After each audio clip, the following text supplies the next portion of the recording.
actually help brush their teeth. Put a little smear of toothpaste, fluoridated toothpaste, and brush the teeth twice a day. Above the age of 2, we recommend using pea-sized amount of toothpaste to brush their teeth. So when they actually come in to see us between the age of 6 months to 12 months, we do a quick examination. We do a little preliminary cleaning for the sake of cleaning the teeth, but also for the sake of getting the child used to the procedure. It makes sense because you go to the pediatrician, why not take them to the dentist's office? That is something that we need to promote. That's something that we need to have our communities gain a better understanding of. So it's very, very important that we try to promote such concepts and make parents understand that prenatal prevention is important, postnatal prevention is very, very important, and that exam also serves as an opportunity for the doctors to evaluate the child and see if there's anything else going wrong. It's important to do prevention. When you treat diseases early on, you reduce the probability of problems later on down the road. And very recently I came across a statistic, and that is one of the most prevalent chronic diseases in children are cavities. 60% of kids under the age of 5 develop cavities. I would think so, because they're not brushing their teeth very well unless they're supervised by their parents, and maybe they're eating junk food or foods that were high sugar foods. High sugar foods, junk foods, poor oral hygiene, the lack of knowledge, the myth that these are baby teeth. It doesn't matter if they fall out. It doesn't matter if you get cavities. It doesn't matter, you're going to lose it. Why is that a myth? A myth? I mean, I know the reason you're going to say, but for the viewers. Well, you still have to promote good health care, don't you? We think about primary teeth as unimportant because they are going to be replaced. But it's important to understand that they are going to be replaced, but there's a purpose to have the primary teeth. The purpose includes maintaining the arch, maintaining the size of the jaw, and maintaining the space so that there's room for the permanent teeth to come. Primary teeth with severe decay causes pain, severe pain, and pain inhibits learning for kids. Oh, I'd stay away, I'd scream and yell. When you have a toothache, you can't go to school, you can't learn. So poor oral hygiene and disease leads to poor academic performance, poor learning. Poor oral hygiene and the resulting disease results in poor nutrition. There are kids who are grossly underweight, secondary to the fact that they have oral pathologies. They've got cavities that are hurting them. Think about the psychosocial impact. If you've got broken down, odor-emitting teeth. Yes. Kids are very impressionable. When you have a child with oral disease and they're in the playground and they're having such problems, it doesn't make them popular.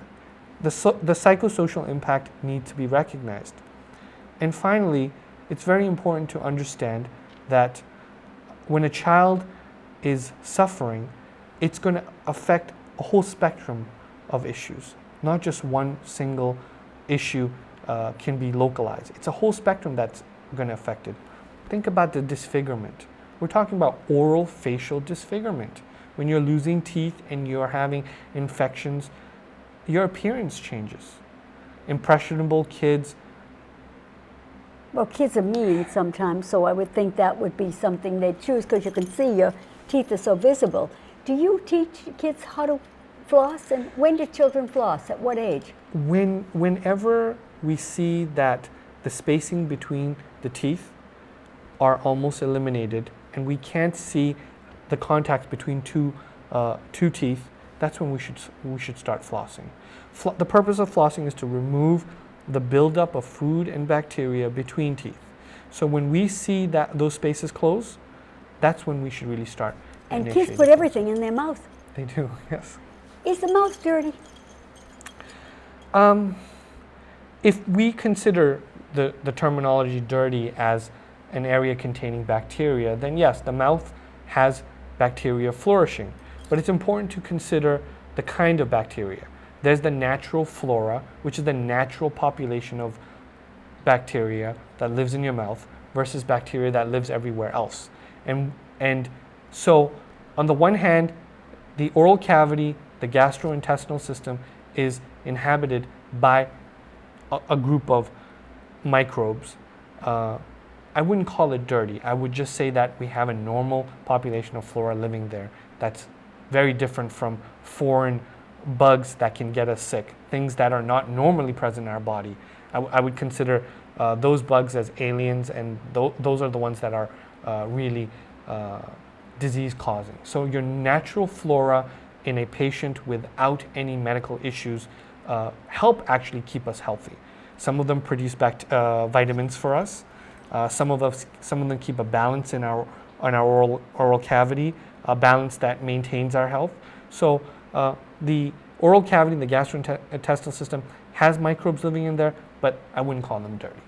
But it's the natural flow of how Absolutely. things. Yes. When would you say that children would get need a root canal, or children would need surgery or abscess tooth, or that can happen at any age with kids? I would hope kids would never need a root Never. canal All right. and abscess. And they shouldn't. I mean, that wouldn't happen. It couldn't happen. If we maintain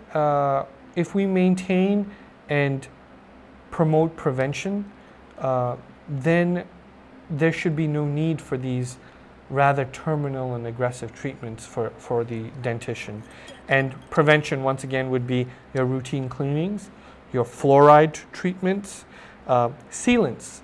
I think sealants can't possibly be overemphasized. And what are sealants? If you look at a tooth, there are a lot of grooves and crevices on top of the teeth, okay?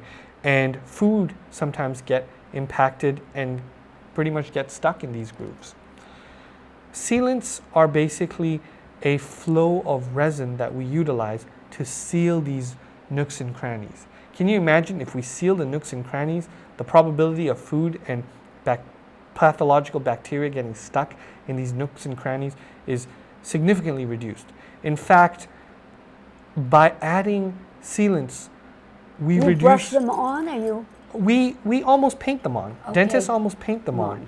And it reduces the probability of a child needing additional treatment for the next 3 years by over 70%, almost 80%. Do you do it at a particular age, or you do it to everybody? What we like to do at Lux is when we notice And that's the name of it, Lux Dental, yes. Okay. When we notice a tooth with significant nooks and crannies, permanent teeth, particularly the molars, and sometimes even the premolars, and sometimes even the primary teeth, we would seal them. And so it's really a need-based procedure rather than giving you an age saying, but of course, the sooner the better. Whenever, that's why it's so important that we establish Does it these last dental forever, homes. the sealant? Unfortunately, it does not. So you should, you need to have it again and again. Does it last a while? In our experience, what we have noticed is that with the sealants, for some kids, they fall off more than for other kids. Okay, it depends on the diet, diet. it depends on the oral hygiene, but we can't expect them to last forever, and it's almost, I would say, normal to see sometimes with the sealants being dislocated from its location. Can you tell, Doctor, if a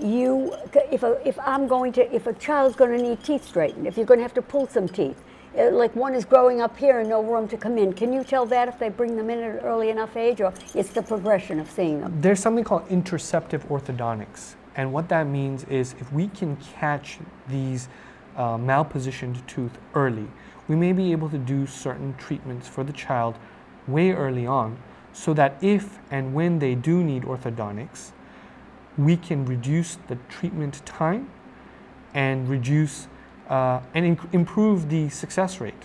So having the child come in early, being diagnosed, and have the child maybe initiate some preventive interceptive orthodontics is in the long-term benefits. Do you do braces for children? We have the pediatric dentists in our office that do orthodontics as well. Uh-huh. Like I said, we are very, very privileged Multitask. to have such great specialists work with us, and serve the population. So that you need can it go so much. from being born to death. I mean, or to live to an old age. Well, you can certainly keep your teeth for the spectrum That's what of you your hope for, lifetime. don't you, to keep your teeth and not have false teeth? Oral health is a part of total health. We want to maintain oral health, and we want to improve total health, and we want to make sure that people are able to maintain and improve the quality of life. That is the goal of Lux Dental, and we hope to be a partner to our community and our patients from birth to old age. How long should a person wait to come into a dentist? Twice a year, 3 times a year? I think for Like a checkup. for your average person, I think it's important that we do a routine exam every 6 months. For those with additional needs, then I think we can certainly have a shorter interval. I don't want to give a rule. There are those of us, there are a lot of patients that we see with mental and physical disabilities. Yes. For those who cannot maintain their oral hygiene as well, we recommend it as frequently as the doctor and the patient And suggests. not every dentist sees mental and physical disabilities. You seem to be somebody that welcomes and does that. I had the privilege of doing part of my training at the Fernald School in Waltham, and there I was exposed to a significant population with a need for dental care, the handicapped, and I feel that as a doctor, it's our obligation to serve the community, and if I can serve whatever population I will do the utmost that I can. My daughter was born totally deaf, is totally deaf, and it was very difficult to find a dentist when she was young that could communicate with her, knew signing or could lip read or anything that she was comfortable with. I had to go to a special dentist. It was far away. Sure. It's important that all patients are able to seek treatment and seek treatment where any adjunct needs are being addressed. We do all that we can to satisfy the needs of our patients. We made an oath to do something good to the community, and all the doctors at Lux, including myself, have always and will always make a commitment to the community. What are your hours before the minute is up? Are you open every day? We're open from 8 to 8 every day, You're kidding. except Sundays, Yes. which we close at 6. So Sundays you're open? We You're are open Sunday? Both locations in Cambridge and in Quincy are open, inclusive of Sundays. What is your number? Do you know your number in Yes, Quincy? in Quincy it's 617-639-5942, and Cambridge is 617-921-5000. Isn't it? Cambridge is relatively new, is it not? Cambridge is very, very new. We're very excited in providing access to a new community. We're very excited to provide state-of-the-art treatment, state-of-the-art equipment and materials to a new community. We want to bring the benefits that we have brought to our Quincy community to the Cambridge community. How do you like that? I mean, you are special in every way. I mean, taking all sorts of patients and talking about pediatric dentistry, how important it is. And it goes back to the mother's diet and everything else before the baby is born. Yes. Anything you'd leave the viewers with? We have to wrap it up. Thank you. Thank you. Well, Thank you so much. It was a pleasure here, Oh, and God. hopefully I'll have another opportunity to come in and talk to you. Excuse me, I'll call you all the time. Thank you very much. What do you think? It's such a need. It's so wonderful. Thank you.